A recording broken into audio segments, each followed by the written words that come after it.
Scarcity means that a given commodity or resource is limited. It exists in a finite supply, though the reasons why are different from one commodity to another. In the year 2020, for example, the world was faced with a global shortage of computer chips due to silicon and lithium scarcity, which severely hampered the production of all electronics from cell phones to game consoles. But while you're not going to die if you don't have a PlayStation 5, millions of people do die every year because of food scarcity. Starvation takes hold when there isn't enough food available, and this is a massive problem across the world map. But in a post-scarcity society, this problem doesn't exist. Post-scarcity is an ideal state where people have their basic needs met without ever having to worry about any of the most vital resources running out. That means endless amounts of food, but also water, power, and plenty of housing. The good news is that with the way science is developing in many different areas, we're well on the path to a post-scarcity world. Some predictions claim it'll happen even before the middle of the 21st century. But what needs to change between now and then? Arguably, the resource we're now closest to generating an infinite supply of is energy. Much of what we hope to achieve is rooted in a Kardashev scale-like quest for advancement, where we're aiming to master the entire energy output of planet Earth, before moving on to the output of the Sun. With fossil fuels being expensive, difficult to extract, devastating for the environment, and running out, it's clear that we need a wholesale switch to renewables. And the wheels are in motion to make that happen, although time will tell whether we're already too late. Regardless, the key thing is that a post-scarcity civilization would never rely on fossil fuels. So we need to ditch them if we ever hope to become one. Of all the alternative options, solar power is usually billed as the best bet. In the decades since the first photovoltaic cells were developed, the tech has drastically increased in capacity and decreased in cost, with the price of a photovoltaic module dropping by 99% between 1988 and 2018, according to research by the Massachusetts Institute of Technology. This is a major success in the push for post-scarcity, so much so that it's hoped in some quarters that eventually all of Earth's energy needs will be met by solar power alone. We might not even need the other renewable sources available to us. Solar panels are easy to build, maintain, and move. They can theoretically be installed anywhere. For efficiency's sake, a post-scarcity society might even build them in space to get energy directly from the sun, so long as it could shuttle that energy back to Earth. But despite the promising signs, we know that energy isn't the most important or immediate resource we need more of. After all, humankind lasted thousands of years without electricity. And in many ways, electricity could still be considered a luxury product. Food and water, on the other hand, it's impossible to survive without them. So the absolute minimum that a post-scarcity civilization needs to do is provide these unlimited. Without food, a human might last weeks. Without water, it's only days. Malnourishment leads to severe health problems worldwide, while dirty water supplies spread deadly parasites and diseases.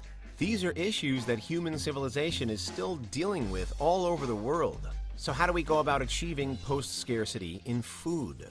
One answer could be lab-grown meat. In the 21st century, we're beginning to assess animal agriculture differently. And while farming is undoubtedly key to thousands of families and communities, keeping livestock for meat and dairy can also be expensive and wasteful by some counts. Ongoing research by the Compassion in World Farming campaign, for example, has found that it requires huge amounts of water and grain. Plus, the space and labor needed to prepare animals for sale is expensive too. With automation, the agriculture industry is already changing, but some claim it's time to leave the fields behind for good and head to the lab. Though the idea of synthetic meat may turn some stomachs, the signs are that it could one day be the norm, with advocates insisting that synthetic produce will soon be too good to ignore. Why? It'll take less work to produce, require fewer resources, be cheaper, and might even taste better. The space saved by not farming livestock could then be repurposed, whether it's to plant more crops for human consumption or to regreen more forests and woodland. It's why so many near-future sci-fi stories feature lab-grown products and don't feature fields and fields of cows. In a post-scarcity civilization, food is literally available at the push of a button. The pursuit of ultra-efficiency is a key part of a post-scarcity society, the goal being that everything should be available to everyone all the time. Ultimately, it's an ideal that could carry over into all types of work, not just agriculture. Today it might be said that AI and automation is often received negatively, with fear and suspicion as it threatens to take our jobs. But if humanity was post-scarcity, then it wouldn't worry about that so much, because people wouldn't need to work anymore to have their basic needs met.